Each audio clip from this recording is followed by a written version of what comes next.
Hey, everybody. Welcome into the New England Ski Journal Basecamp podcast, sponsored by Country Ski and Sport. I'm Mike Specian, your host, and my co-host, Keith Pearson. Keith. How's it going? It is going outstanding. The skiing, man. The skiing's been great. We've been able to put a couple weeks together in a row. Yeah, it's been pretty good. We haven't had a January thaw yet. Don't say that word. Two words you'd never say. I know. R or T. Yeah. Okay. Well, I get that, but let's deal with the facts. We've been pretty good. Well, last winter at this time we couldn't get out of our own way. Mm-hmm. Moisture was there. This year, moisture isn't there in the same way, but the cold temperatures are. Where you been skiing? Home mountain, obviously. Loon is my home base, but I got a day over at Waterville, and I was up at Sutton for a couple days. It was my first time up there. A lot of trees over there. Sutton's a great area. I can tell you folks, at some point here, we're going to have the Eastern Townships because Yes. what a value, there's some great skiing up there. So let's talk about, you've been to Waterville. What have you noticed about Waterville? When was the last time you were there?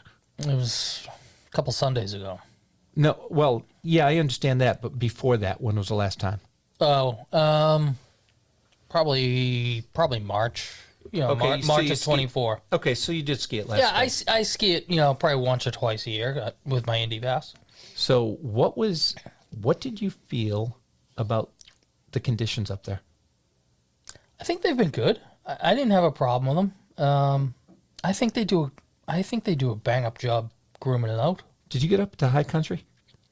Did you go up on the T-bar? I only did it once.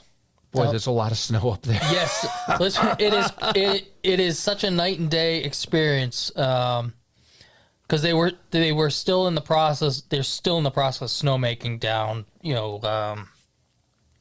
Granted, they put so much effort into lower bobbies for World's Cup, but Gemma and Chow weren't open yet. True Grit was, which was good, and it was actually some of the better snow on the whole mountain. But yeah, when you compare it to high country, it is amazing what Tim and company have done, at the beginning of the year and getting all those national teams to come out and train in the Northeast. Exactly. Well, what about Loon? How's Loon been? How was Loon? They've had a water issue this year. You know what? They did at the beginning, and they also had a temperature issue. Mm-hmm. And I think when you had so many nights of borderline temperatures, and you look at your pond and you're like, well, or your river intake, should we snowmake tonight? When you stack it up, I think the answer is no. So it did get off to a slow start. I didn't bother skiing until the day after Christmas. But I think now you would never know the difference. Yep. I think like so many other places, particularly in New Hampshire, more New Hampshire than Vermont, it was just a slow start to the year. The honest truth was it was a slow start everywhere. Yeah. Elevation, temperatures were not there early.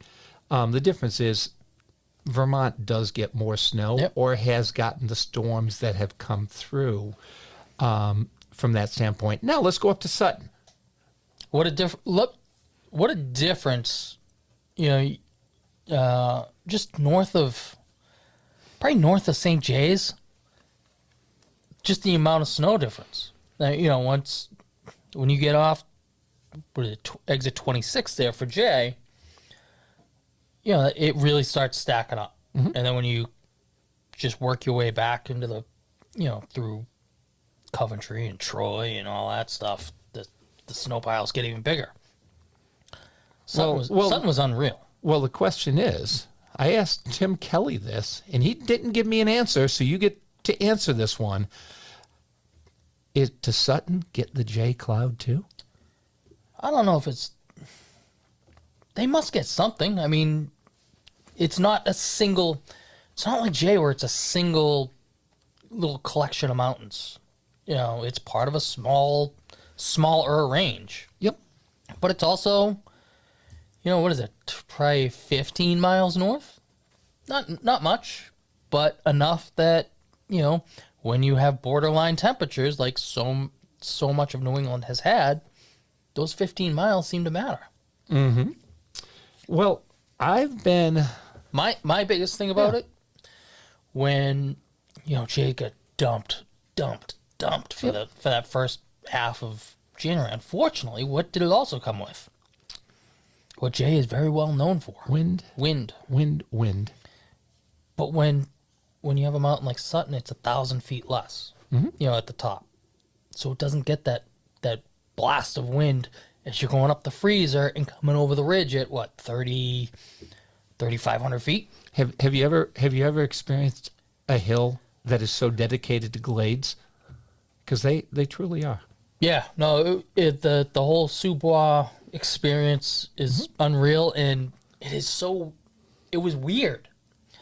Everything you felt like you were just meant to go to the right. You were meant to go to the right, as you look down the mountain, as they cut the trails the way they did. It was a fantastic spot, and like you said, value. You can get a day and a half of skiing and a hotel. For the cheapest one was $125 Canadian. So you factor in the taxes, $140-ish. That's less than $100 now, US. There's a lot of value there. There's a lot of value. Yep. Well, I've been up. I've skied Dartmouth. Okay. How is it? We got the NCAA's coming up. They put their effort towards the double side on the opposite side of the road. The skiing was actually really good, very good. So Dartmouth is skiing well. I've skied Sugarbush. Sugarbush is skiing very well also. Also had water problems. They had same thing, but you know what? There's nobody in New England that didn't have water problems. I've skied out of Killington, which skied really well. That was on a Monday morning. Terrain, the conditions were fantastic. And I've skied out of, where else? I've skied out of Tenney. How was that? I still haven't done it. You know what? It's on the to-do list. I can tell you they're doing a whale of a job. And once again, you talk about value, the Dartmouths, the Tenneys, the values are incredible for what you get to go ski. But today we're going to go back up into central Vermont. Another value. An incredible value. I still can't believe the people that know. The people that don't know, which are way too many, are missing one of the great ski hills of Vermont with history and also with great terrain and in the same snow belt as Killington. Come on. Yep. It is unbelievably good. I love Pico. I think when everybody else wants to go to Killington to ski all the peaks, I like going over to Pico where there's less people. The terrain is old school, especially up top. It's just windy, fun. Ski the whole trail. They're not just big thoroughfares. Right. Yeah, football field wide clear cuts. Take a little bit of Bolton, take a little bit of Mad River, take a little bit of Wildcat, and mesh it into one. That's Pico. And all that, and it is stone's throw from Killington. It's a stone's throw. So, but we're gonna come back after this message and talk to Amy Laramie, who is the VP of Marketing and Events up there. She's going to give us a picture of Pico, what it has to offer, and, dear to my heart, what it means to the Vermont skiing community. All right, we'll be right back after this message.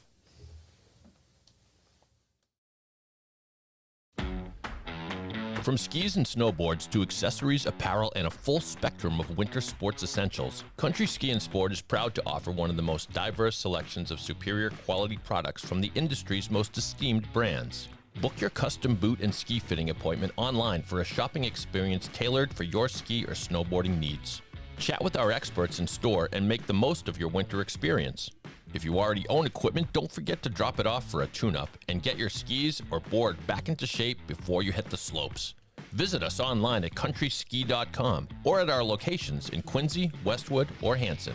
Before you hit the mountain, make sure to hit Country Ski & Sport. Discover what you've been missing when you visit Burke Mountain, the last little corner of Vermont. Located only 7 miles off Interstate 91, the slopes are closer than you think. Take advantage of their incredible midweek deals like $45 Monday through Friday lift tickets or Wicked Wednesdays where 3 people can ski or ride for the price of 1. That's right. You and 2 of your friends can ski and ride for just $15 a piece every Wednesday, non-holiday. Incredible. To learn more, book your overnight stay at the Ski In, Ski Out Burke Mountain Hotel or purchase lift tickets.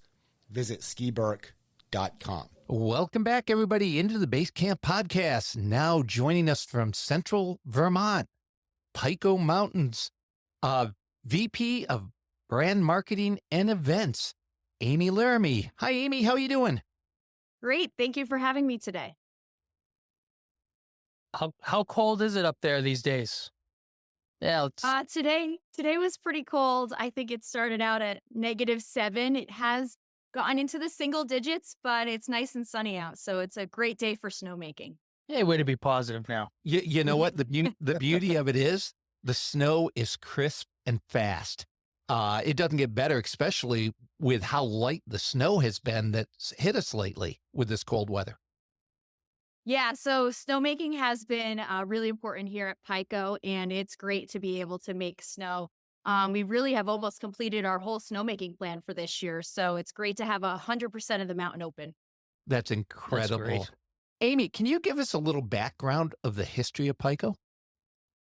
Yeah, so Pico actually came to life in 1937 with a rope tow, and back in the day, it was actually powered by a car engine. So it's actually hard to believe that in 2 years, we're going to be celebrating Pico's 90th anniversary. I got to start the party planning now.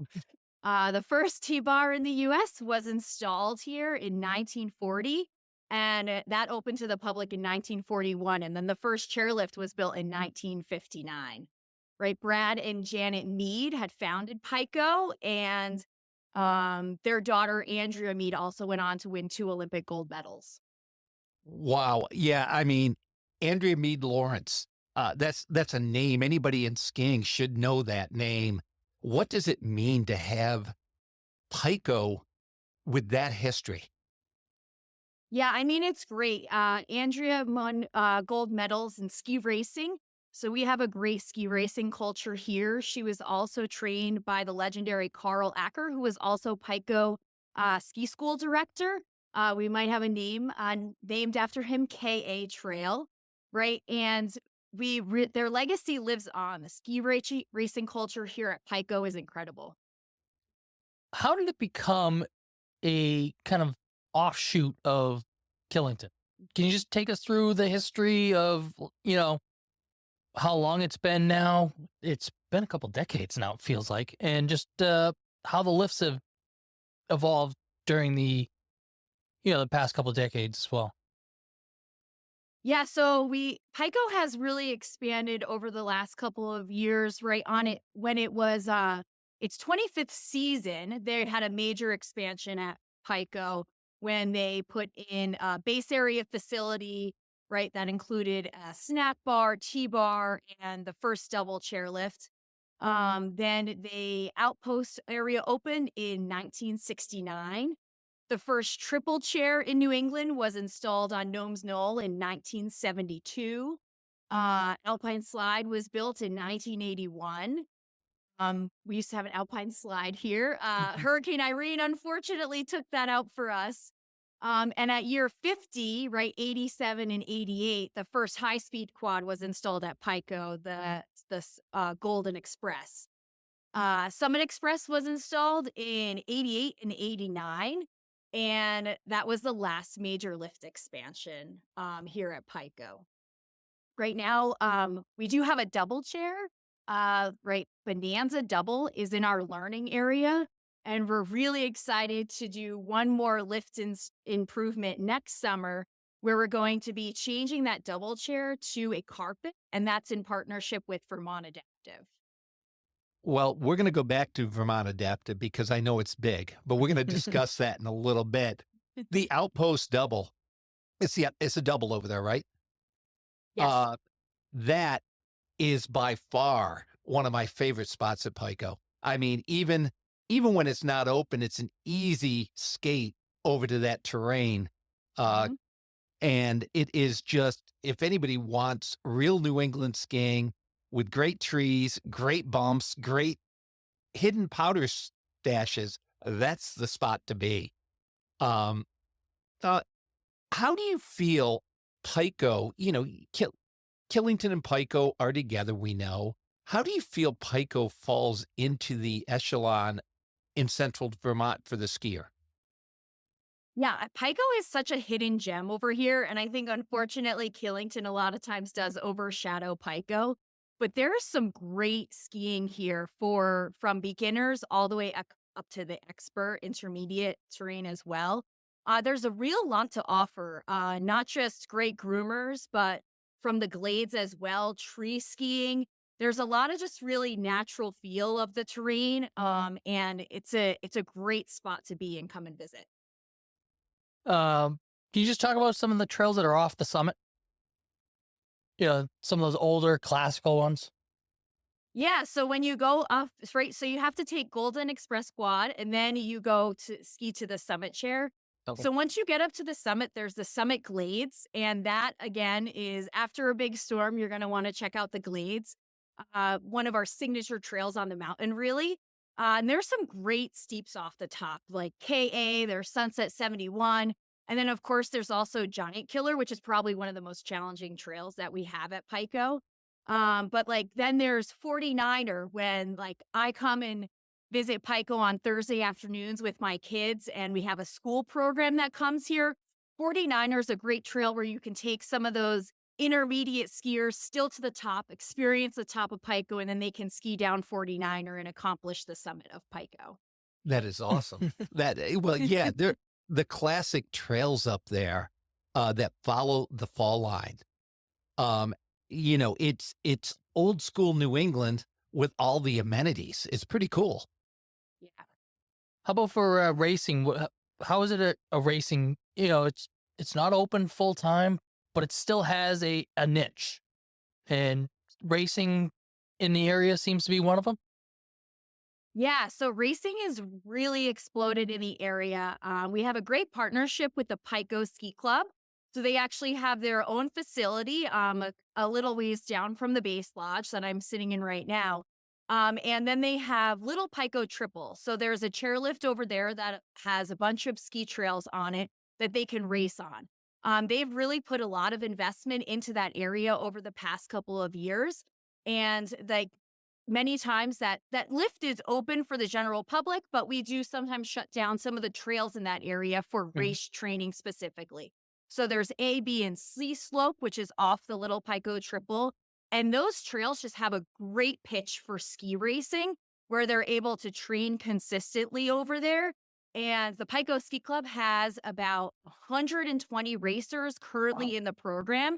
And their programs actually range in age from ages 5 to 20 years old. So they're really training a number of different age groups, getting out ski racing and having a great time on the mountain. That's awesome. Do you feel from a racing standpoint that, I know KMS has their own programs over there. Do you see more happening at Pico from that standpoint than over at Killington? I'm actually not sure of the race numbers over at Killington Mountain School to really compare, but the race community, given the history here at Pico, is really strong. You actually do see a lot of Killington families. They live off the Killington Road. they're traveling to Pico instead of staying at Killington Mountain there's a great small mountain family charm here at Pico that is just different and unique that you don't get at Killington. Sure. I was going to say, if I'm coming up for a week, how important is it to get off Killington for a day and head over to Pico? And just how different is that feeling of being there? Yeah, so right, Killington, if you have a Killington lift ticket, your Killington lift ticket is also accessible at Pico. So it's not like you have to purchase a different Right. lift ticket to come and visit Pico, which is great. You really get that classic New England charm here at Pico. Something that's also really beneficial if you're visiting with your family, there's a lot of ways to get lost at Killington. You can make a wrong turn and then you're at a different point of the mountain than everybody else in your group. But once you come over to Pico, you can almost just take it and be like, yep, if you are a different ski level than me, I feel comfortable with you going on some trails without the rest of the group because Pico meets all at the same base area. So although you still have the great advanced skiing off the summit and a lot of really, really interesting terrain to experience here at Pico, it all does funnel down into the same base area, which is a really comfortable experience when skiing with different ability levels in your ski group. Well, yeah, I can see that. If you know how to get around Killington, if you already know, it's easy. If you don't know, it's very frustrating. At Pico, which Killington does not have in reality, well, I guess it does. It has the Grand Summit. There's on-slope lodging and stuff. How does that play into Pico, and what are amenities are sitting there? Yeah, so at Pico, we have a great base lodge. And like I said, it has like that real Vermont charm. You can see in the background right now, we have some of the History Museum artifacts right here in Pico Base Lodge. There's also condos right here at the base of Killington and along some of the ski trails. So there's a number of different condos and lodging opportunities that you can utilize while you're here. There's the Vermont Adaptive facility that's here for skiing and riding. And then there is also Pico Fitness Center. So if you want to work out, you can go and visit there just for a day pass. There's also a great indoor pool that's at that gym. That's very unique to that fitness center. Is having a pool and saunas that guests can experience after a long day of skiing on the hill. What are some of your favorite artifacts back there along the wall? Oh, I don't know. It actually is. It's interesting, right? I have the ski boots right behind me. Just looking back and thinking of the technology, I couldn't imagine putting on a pair of those ski boots and trying to ski down with like the pin straight skis down the mountain. Really just reminding reminding yourself of the evolution of skiing and really the technology and enhancements to equipment is really, really unique. Well, yeah, you think back to Andrea Mead Lawrence and what she was skiing on and winning gold on, and it's like I couldn't do it. I don't. Especially with technology today as where it's taken us. So you mentioned you bring your kids there in the afternoon. Does Pico do school programs for the county? Yes, Pico does a number of school programs on Monday, Thursday, and Friday, right? Pico is closed on Tuesdays and Wednesdays, and we've worked to fill that calendar with local schools. So we're putting schools in the morning and then in the afternoon. So we have a number of different schools. The program is called Lifetime Sports that a lot of the schools in the Rutland area are offering to students. And many times skiing is one of those opportunities. So the kids get bused to Pico. We work with the schools on a discounted lift ticket, lesson, and rentals if the students need it. And then we're just making sure we're getting those kids out on snow and enjoying what's right in their backyard. That is awesome. You mentioned that it's closed Tuesday and Wednesday just to, for the employees, just to take, you don't have to fill an entire week's worth of group. But when you have a storm on Tuesday and Wednesday, what is Thursday like? A powder day.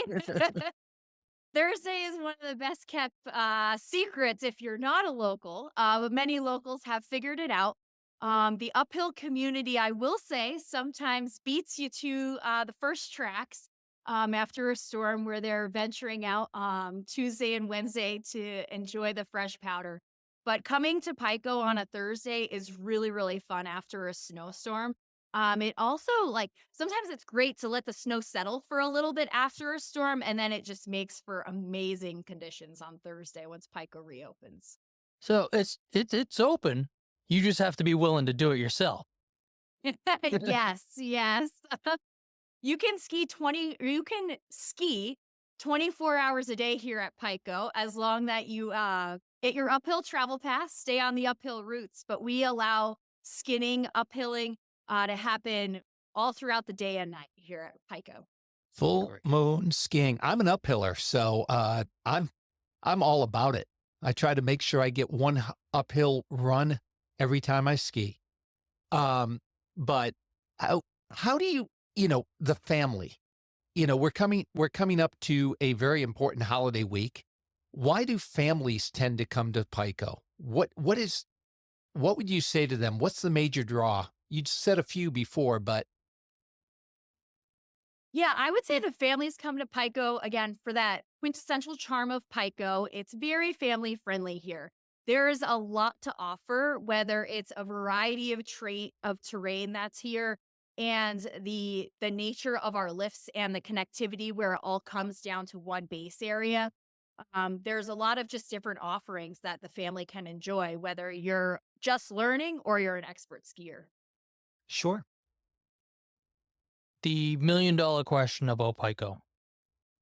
Will it ever be connected? Oh, goodness. I knew you were going to ask that. I mean, it's everyone. I mean, there are ways. If you know the woods, there's ways. Yeah, but you're going out of boundaries there. Yeah, there's lines that don't need to be crossed. So will there be a proper line? Yeah. Yes, it is connected. We do have a dedicated uphill route that you can connect from Ram's Head over to Pico. But no, so many people may or may not know, right? There's something that's called the interconnect that connects Killington to Pico. And a few years ago, we added a water line. So there's a water line where we actually move water from Killington over to Pico to help fill our snowmaking ponds at Pico. So snowmaking, we were challenged and we would run out of water. So that solved that problem. And that pipeline actually runs over the interconnect. We then also move some of our groomers from Killington to Pico. So they travel over the interconnect from Killington, and then they'll travel over to Pico to help groom over at Pico on a nightly basis. As I mentioned, there is the uphill route. But I would say the interconnect is probably not happening in the near future, right? That is a very, very large capital investment that would have to happen in order to connect Killington and Pico. There's a number of other capital projects that are higher priority on the capital list, right? And then there has been talk with the new village developer. Over at Killington, we're working on a village development in the Ram's Head and Snowshed base area. There has been some discussion of how that group would really enjoy the two connected, but until that's built out, we're not really sure that we would go that route. So we're not saying no, but it's not a yes in the very near future if it does happen. Well, so you're saying there's a chance. Well, but you also have to navigate Vermont. Yes. To do this, and that's been an issue since day one. I'm not saying I agree or disagree with Vermont politics because I'm not going there, but the bottom line is they are environmentally sensitive areas. Yes. But both areas are so easy to get to. It doesn't matter. I mean, you if you're coming from Albany, you got to pass Pico. Yep.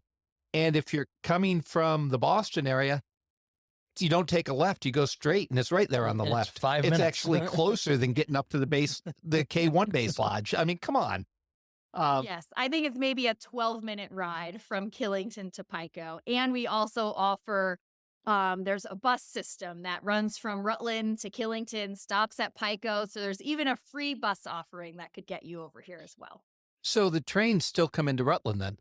The people can Yes, take a train up? Amtrak still comes into Rutland, and then there's the bus that goes from Rutland right up to Pico and Killington that you could hop on after you take Amtrak up to Rutland.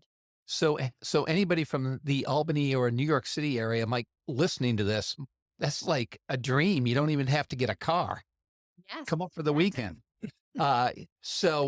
Well, I want to talk about the adaptive program because it is big. You have, we've had the Kelly Brush Foundation on, which is huge. Kelly herself. We've had New Hampshire's adaptive program out of Loon. Why has Pico embraced this adaptive program, and what does it mean to the identity of the mountain? Yeah, so Vermont Adaptive is in a base lodge right next to Pico's base lodge. They have their own building. It's actually named the Andrea B. Lawrence Lodge, where their facilities are out of. Quite a few years ago, we made a large investment into making sure that they could enhance the facilities that they had here at Pico and really make them state-of-the-art facilities. Pico has great terrain, and we wanted to make sure that we allow anybody access to the mountain who wants to be on the mountain, right? There's blind skiers out there. There's also skiers who might be in a wheelchair and they're getting out and having fun. That is so important to make sure that everybody, no matter your disability or not, has access to the mountain and gets to enjoy the great beauty of the mountain that we have. That's incredible because it is so important. Like I said, we had Kelly on from the Kelly Brush, and looking at the need for these types of situations. I know Berkshire East has one. You guys have it. Loon and Bretton Woods are together. Those programs are so important for inclusion of everybody. And just how much they've grown. Oh, they've grown incredibly. Yeah. It used to, just seeing one sit skier used to be like a big thing. Now it's, you'd have a dozen on as a loon skier. You can easily see a dozen people on the mountain get with the adaptive program there, and I'm guessing the same there as well. And yes, it is. And we actually also offer this in the summertime for mountain biking at Killington. So we are partnered with them to make sure adaptive bikers are able to get up our lifts and enjoy mountain biking as well. So just continue to grow the partnership, making sure they're able to enjoy any and all sports out on the mountain. That's absolutely incredible. I did not know about the Killington connection on the mountain biking, but Yes. it's incredible for anybody listening that has a special needs child of that nature. What a great way to give them a lifelong sport. Absolutely. It's incredible. Why don't you, I want you to take us, for the never ever that has not been to Pico because they always make the left-hand turn to Killington. Yeah, we know how it works. Just so you know, Amy, I have friends at Killington. They've had the house there for 30 plus years and they had never been to Pico. I had to shame them and say, you're out of your mind. Get over there. And they were stunned. I mean, but it happens. Can you give us a walk around the mountain of the separate trail networks that are there and who it's for?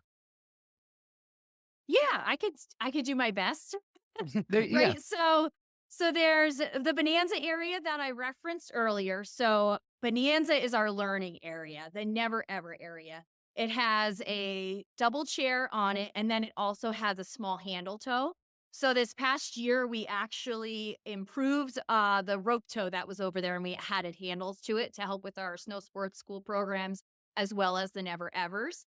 As I mentioned, we're then going to further enhance that learning area, and we're going to improve the grade on Bonanza next year, as well as put in a carpet on Bonanza. So one thing that Pico is missing right now is a carpet, and that is a lot better learning experience that we recognize that we're going to expand next year. And then we also have, the Golden Express quad chair is a high-speed quad that gets you to the mid-mountain.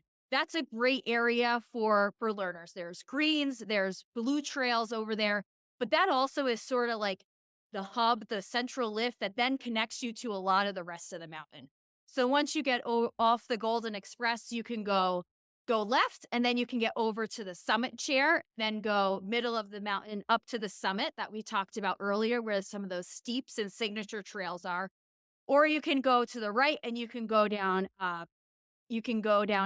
Panhandler and Prospector. Prospector is also our terrain park. So Prospector you would hit, and that if you want to hit some terrain parks. And then Panhandler, we're expanding the terrain park to this year for some more terrain park features for our guests. And then you can head on over from the Golden Express also over to Outpost like we talked about. Now, Outpost lift does spin periodically, but we do have a trail called Lasso that you can connect from the Golden Express onto Lasso and still access some of the terrain off of Outpost, even when Outpost isn't spinning, which is a great opportunity on days when that trail, that lift isn't powder, spinning. hidden powder. Yeah, there you go. Right. And then we talked a little bit about our race programs, and there's the Little Pico Triple Chair where a lot of our racing happens. And then we also have Gnome's Knoll Triple. So there's that chair that then has ASA clubs and triple slope off of that chairlift as well. That's incredible. It's that well laid out mountain with set areas that you can have tons of fun.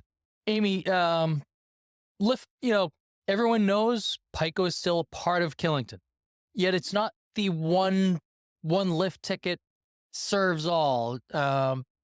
Just the value that the Pico lift ticket provides compared to the massive resort that Killington is. Yeah. For the non-Killington or Icon pass holder, I guess is the question.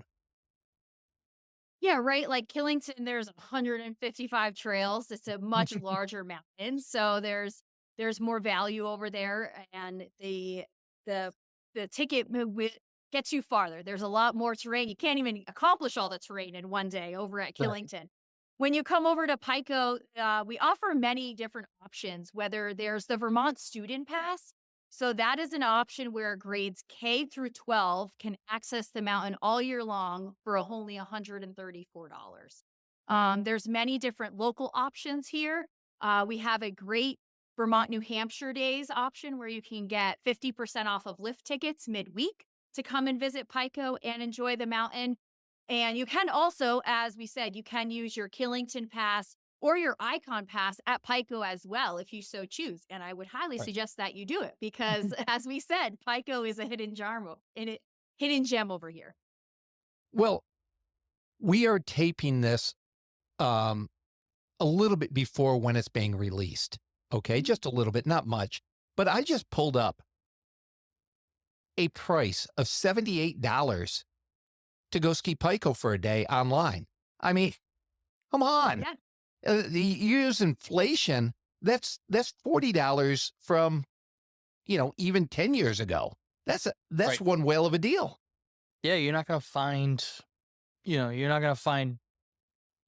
2,000 vertical feet. Right. Mountains that, at less than $100.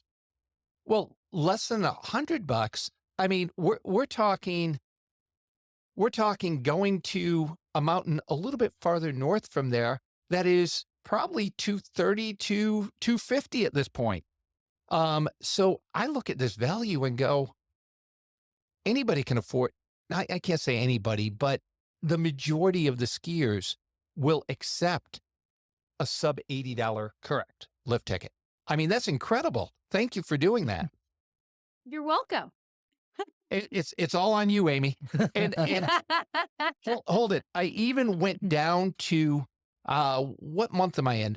February 21st. If I bought a ticket today, $62. Hey, what is February 21st? What week is that? Is that? I believe that's President's Week. It is President's Week. That is a vacation week. A vacation? A Friday vacation week deal. Okay, well, you know, because I live in New Hampshire, I can't equate when vacation week Yeah, is. that's right. You don't know. Okay? We're the week after. But I'm looking at February vacation week right now. 74, 74, 74, 62 after President's Day. I mean, anybody in Massachusetts, Connecticut, you're out of your mind if you're spending $300. Yeah, it's a great value, and buying early and online also helps save you money. So if you wait until the day of, I will say that price will likely increase. Will increase. But if you plan ahead, even if it's 24 hours in advance, right? Purchase ahead, get your lift ticket. Always also look for early in the season, we offer a number of different deals. There's different season pass deadlines, and then there's also just different lift ticket options that you could purchase, so you're not paying that online price. But again, it's a great deal, and thank you for bringing it up. I appreciate you promoting Pico and getting folks out there. And just real quick, vacation week, it will be open all week, correct? Yes, it will. Yes. So on holidays, right? So over the Christmas holiday as well as New Year's, we open on Tuesday and Wednesday, as well as this coming President's Week, Tuesday and Wednesday, Pico will be open. That is awesome. Well, in parting, I love the Base Lodge at Pico because it's a little old school. The cafeteria I love. You sit around, but it is one of the best fireplaces in a Base Lodge in New England. Is there anything better than sitting there having a hot chocolate? No, it's excellent. And it's not one fireplace, there's two, and it's a real fireplace, right? It's real wood that we bring in. A lot of times nowadays, people are moving to gas fireplaces. But we have a wood fireplace downstairs in our cafeteria area. And then I'm sitting upstairs in Last Run Lounge right now, and there's a fireplace up here as well. Can we join you? Sure. Keith, a little quiet right now, but yeah. Hold it. I'm going to give you one better. Keith is buying, so we'll be there. Oh, perfect. Just have some uphill setups ready for us. Yes. So, anything else, Keith? I think we're good. I mean, it easily could have been squashed, you know, when it was on harder times. The idea of keeping this open creates kind of a pipeline. You know, you want to get in, here's a cheaper alternative. And now that you've gotten into the sport, go down the access road, go get all 8 peaks, and have a blast at the big mount. Well, I think, you know, correct me if I'm wrong, Amy, Pico gives something to the community, the skiing community, that Killington, because of its size, cannot give. Yes. It's a very unique place. When I come here on the weekends with my kids on a Sunday, they see so many friends from school, so many friends from different sports, and it's just great when you come here. The sense of community and so many locals just coming here. It's great to have this opportunity and this mountain here right in our backyard. Well, we're glad you are still independent. We're glad Killington, which is part of the whole thing, is independent. Mm-hmm. And, you know, it shows every time I go up there how important it is to the community for that to have happened. Mm-hmm. So congratulations. How much does How much does it change with the ownership switch during the summer or during the fall? You know, they're actually, the owners have been great. They are supporting us in many, many different financial situations that we need, whether there's different investments and things like that. But the same leadership team is still running the two mountains. So from a leadership team perspective, things have stayed the same. But I would say independence is going really well. There's just so many more things that happen a lot easier and quicker, and decision making without having to deal with the corporate hierarchy of things of the past, right? Powder was a great owner, but just sometimes decision making and approval for different things, larger projects, just took a lot longer. So it's really exciting and great to be independent. That is awesome. I've just got one last request for you. Can you ask the new ownership to please bring back the Alpine slide? I used to love it. Okay, find a way to, or something gosh. similarly of. We put in a beast coaster at Killington. Does that count? I used to like the Alpine slide over there, but Yes. The Alpine slide was fun. I There were a lot of injuries on that slide, though. okay, I'm not gonna lie. I was racing my son, and I did flip it on that and got a big raspberry. He was laughing, just so you know. Of course. But, well, we want to thank you for coming on. Anybody that has not been to Pico recently or has never been there, take a shot. Go the path less traveled.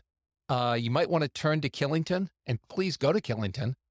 But, make sure you check out Pico because it really has a totally different vibe. And anything else from up in Vermont today, Amy, that you'd like to leave us with? No, I don't think so, except we are 100% open and we will be operating until early April here at Pico. So you still have a lot of time to come and add Pico to your vacation spot this year.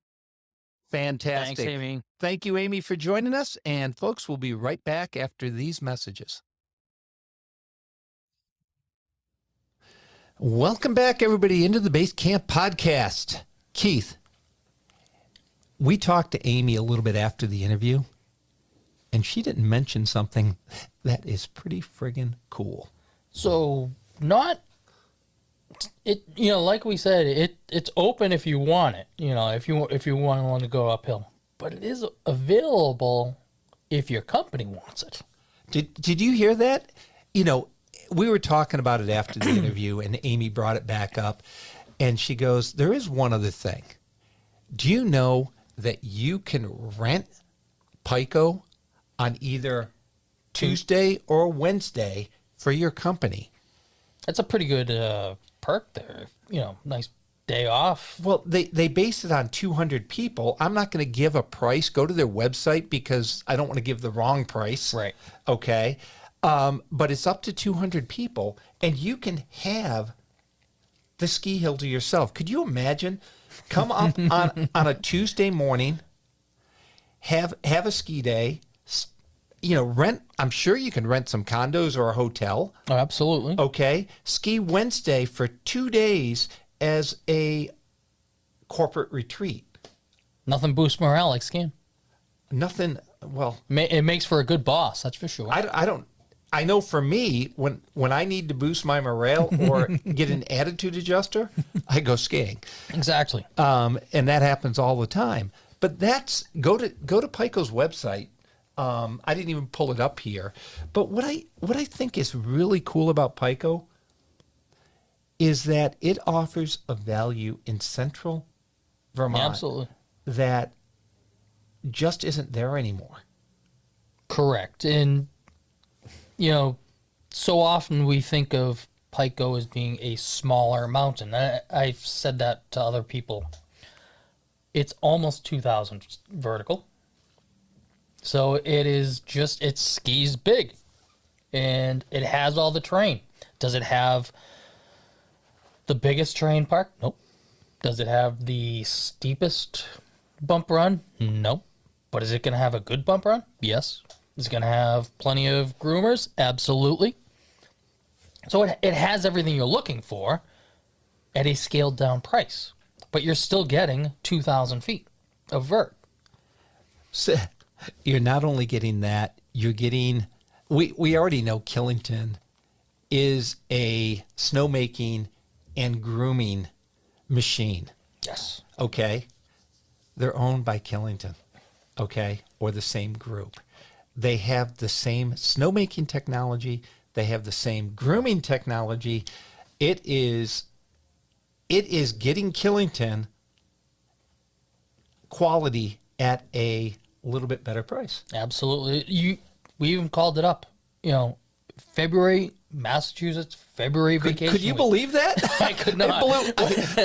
I mean, nothing's better for than less than $65. If you go now, obviously walk-up rates are different, and that's a different story for a different day. But if you're looking last minute, and we're getting into that last minute territory now, sub $70. You can't beat that On a for a full-size mountain. on a holiday week, you can't get that at a smaller mountain. Forget about a full-size mountain. Exactly. Okay. The bottom line is there is a value there. And the beauty of the internet is that we can sit here when we're not on camera. A lot of times when the guest is talking, we'll be typing in going, my eyes popped open at that price. Right. Okay. And it took a double take to realize that it was vacation week. The only reason that I noticed it was because the Tuesday and Wednesday fact that it's open that week. So I'm typing in something here real quick. Sorry. That's riveting television. Television. Riveting. Even more so than on radio, on podcast. Yeah, I'm typing something in here, and I'm going down to Pennsylvania, okay, to see what a lift ticket costs for that weekend to put everything into perspective. This is Seven Springs, and what was the date we put in? February 21st. Now, I don't know. Okay, I don't know Pennsylvania vacation week. Okay, everything falls the same. So here's the deal: a one-day ticket down in Pennsylvania near Pittsburgh, Seven Springs, is $99.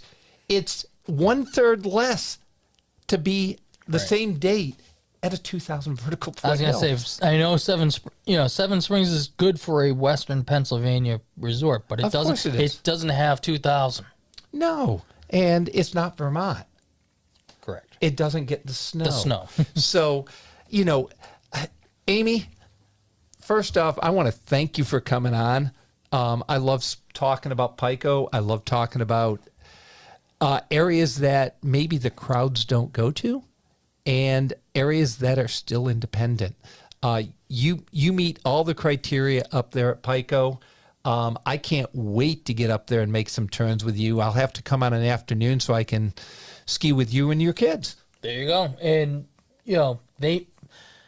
what a perfect spot. Everything funnels back down to one base at a place where they make it inclusive, with what Vermont Adaptive does. I mean, it's a massive organization. Again, as someone who has Loon as their home mountain, the adaptive program there is massive. And it's just the same way over there. And it's at a place where it's not as high strung. You're going to Pico, it's a little bit more relaxed than going over to Killington. Let's end all be all. It's much more relaxed. It's a totally different vibe. Look, Killington was my home hill forever. It's great. I mean, it has everything anyone could possibly want. But, I like to chill out a little bit. And Pico's a great spot to chill out, like so many of the other off the radar screen hills. That's a good way to describe off the radar. Off the radar screen. The best skiing is where people least expect it, and Pico's is one of those spots. But that's going to be it for this edition of the Basecamp podcast. I'm Mike Speech, your host, with my co-host Keith Pearson. All I wish for everybody: get out there and make some turns. Take it while it's there. Just because you are sitting on a given pass, make sure you go outside that pass on occasions and experience one of these lesser known or less visited areas and see what a special place this is. Every spot has its own meaning to someone. You might find out that you find a better hill that meets your personality. Let's put it that way. Well, that's it. And a hill that has tons of history. Let's put it this way. It's like going to Bucks Hill, where Lindsey Vonn grew up. Little hill. Yep. Why would you not want to ski it? Lindsey Vonn skied there. Why would you not want to go ski Pico with the first double alpine gold medalist in Andrea Meade Lawrence? That was her home hill.